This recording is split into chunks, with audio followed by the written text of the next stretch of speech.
ఈరోజు మనం కొంచెం విలక్షణమైన కథనంలోకి వెళ్తున్నాం. ఒక రచయిత, అతని సృజన, ఒక వింత స్టేడియం, జ్ఞానదేవి అనే పాత్ర, ఇవన్నీ ఉన్నాయి. అవును, ఇది పైకి కథలా కనిపించినా లోపల చాలా పొరలున్నాయి. ఒక రచయిత అంటే రవిబాబు తన రచనలో పడే కష్టం, అదే సమయంలో సమాజంలో డబ్బుకి, మిగిలిన విలువలకు అంటే నిజాయితీ, నమ్మకం, దేవుడు, వీటికి మధ్య జరిగే పోరాటం, దీన్నొక రూపకంలాగా చూపిస్తున్నాడు. సరే, ఆ రూపకాన్ని కొంచెం విడమరుద్దాం. కథనం మొదలవడమే ఒక స్టేడియం సీన్తో కదా? అవును, అక్కడ జనం రెండు పక్కలకి చీలిపోయారు. ఒకవైపేమో మంచే గొప్ప, నిజమే గొప్ప అంటున్నారు. ఇంకోవైపు ఇంకోవైపు దేవుడు, నమ్మకాలే ముఖ్యం అనేవాళ్లు.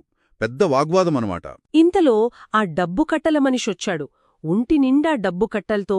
చాలా విచిత్రంగా ఉంది ఆ పాత్ర. అవును, అతను వచ్చి సూటిగా సవాల్ విసురుతాడు. మీ మంచి, మీ దేవుడు ఏం చేస్తాయి ఆచరణలో అని. అంటే అతని వాదనేంటి? అతని లాజిక్ చాలా సింపుల్. ఇప్పుడు డాక్టర్ దగ్గరికి వెళ్ళాలి, డబ్బు కావాలి. ఫోన్ రీఛార్జ్ చేయాలి, డబ్బు కావాలి. చివరికి గుడికి వెళ్ళినా దక్షిణ ఇవ్వాలి. నిజమే. మరి మీ నిజాయితీ, మీ నమ్మకం ఇవేవీ ఆ పనులు చేయలేవు గదా. డబ్బే అన్నీ నడిపిస్తోంది అని అతని పాయింట్. ఆ ప్రశ్నలతో అందర్నీ ఇబ్బంది పెడతాడు. చాలా ప్రాక్టికల్గా, కాదనలేని విధంగా ఉంది అతని వాదన. ఆ బామ్మ మనవడి సంభాషణ కూడా దీన్నే ఇంకొంచెం బలపరుస్తుంది కదా, డాలర్ గురించి. అవును, స్వాతంత్ర్యం వచ్చినా ఆ కాగితం డబ్బే డాలర్ రూపంలో మనల్ని ఇంకా పాలిస్తోందని ఆ బామ్మ చెప్పడం, అది కూడా డబ్బు ప్రాధాన్యతనే చూపిస్తుంది. అయితే ఈ స్టేడియం డ్రామా అంతా అసలు కథ కాదన్నమాట. కాదు, ఇక్కడే అసలు విషయం.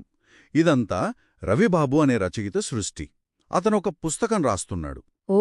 అతనికి జ్ఞానదేవి అనే ఒక గైడ్ లాంటి పాత్ర ఉంది. ఆమె చెబుతోంది, కథ రాయడమంటే ఒక బిడ్డను కనడం లాంటిదని. ఆ పోలిక అద్భుతంగా ఉంది. అంటే ఓపిక, శ్రద్ధ, సమయం అన్నీ కావాలి. ఖచ్చితంగా. బిడ్డకు పోషణ ఎలాగో కథకు ఆలోచనలు, అనుభవాలు అలాగ పోషణ అనమాట. రెండిటికీ ప్రసవ వేదన ఉంటుంది. అంటే రచయిత పడే ఆ మానసిక వేదన, సందేహాలు, విమర్శలు ఇవన్నీ ఆ సృష్టిలో భాగమేనా? భాగమే. జ్ఞానదేవి అదే చెబుతోంది. ఆ సంఘర్షణ నుంచే సృష్టి పుడుతుందని. ఇక్కడే అసలు ట్విస్టుందనమాట. రచయిత కష్టపడి రాసిన ఆ పుస్తకమే అదే ఆ బిడ్డ. దానికి జ్ఞానదేవి డాలర్ అని పేరు పెడుతుంది. అంటే స్టేడియంలోని ఆ డబ్బు మనిషి, రచయిత సృష్టించిన డాలర్ పుస్తకానికి ప్రతీక. వావ్! అంటే ఆ డబ్బు మనిషి పాత్రే రచయిత రాస్తున్న పుస్తకం సారాంశం. సరిగ్గా. అతని వాదనలు, అతని ఉనికి అంతా రచయిత అన్వేషణే. కాని కథ ముగింపు స్టేడియంలో ఆ డబ్బు మనిషిని చంపేస్తారు కదా, అది కొంచెం. అవునది చాలా హింసాత్మకంగా, కలవరపరిచేలా ఉంటుంది. నీవల్ల ఇన్ని గొడవలు అని జనం అతనిపై దాడి చేసి చంపేస్తారు. ఆ తర్వాత? ఆ తర్వాతింకా విచిత్రం. అతను చనిపోగానే పెద్ద భూకంపం. స్టేడియం, మనుషులు అంతా నాశనం. అంతా పోయిందా? అవును, కేవలం ప్రకృతి, చెట్లు, పక్షులు మాత్రమే మిగులుతాయి.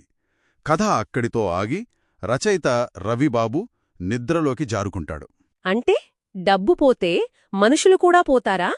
ఆ డబ్బు చుట్టూ ఉన్న వ్యవస్థలే మనిషి నిలబెడుతున్నాయా? ఇదే ఆ ముగింపు మన ముందుంచే పెద్ద ప్రశ్న.